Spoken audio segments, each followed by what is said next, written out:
Happy Sukkot! Today is the first Yom or day of Sukkot, and I'd like to share with you from the scripture a key passage that actually ties into this festival, also known as tabernacles or booths.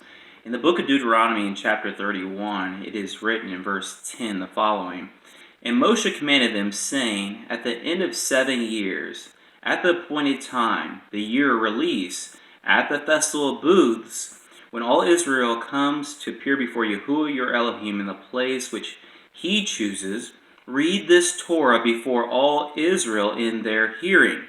Assemble the people, the men, and the women, and the little ones, and your sojourners who are within your gates, so that they hear, and so they learn to fear Yahweh your Elohim, and to guard, to do all the words of this Torah. And their children who have not known it should hear and learn to fear Yahweh your Elohim, as long as they live in the land you are passing over the Jordan to possess.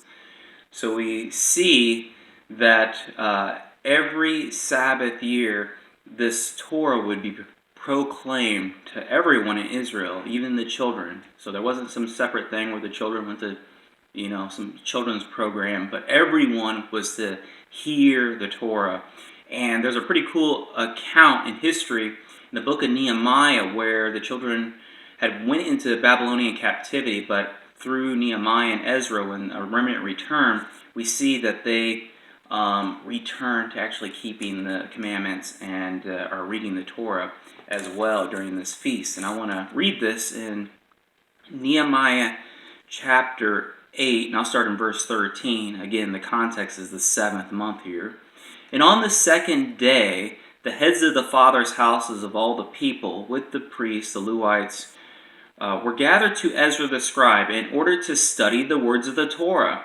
And they found written in the Torah, which Yahweh had commanded Moshe, that the children of Israel should dwell in booths in the festival of the 7th month, and that they should announce and proclaim in all their cities and in Jerusalem, saying, Go out to the mountain and bring olive branches and branches of the olive tree, myrtle branches and the palm branches and branches of the leafy trees, to make booths, as it is written.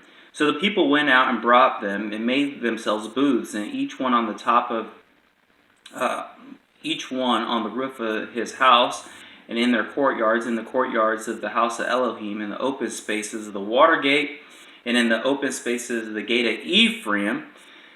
And the entire assembly of those who had came back from the captivity made booths and sat under the booths. For since the days of Yahusha the son of Nun, until that day the children of Israel had not done so. And there was a very great rejoicing.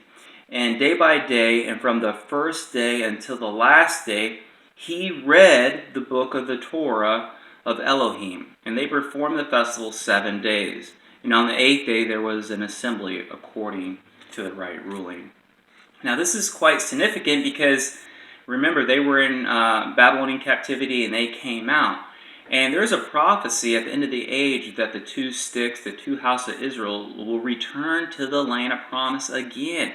And as we're returning again, we're going to follow the same pattern of returning not only to keeping Yah's appointed times, but also keeping the Torah. And the Torah is intimately connected to the Feast of Tabernacles, especially the year of release or in Sabbath years.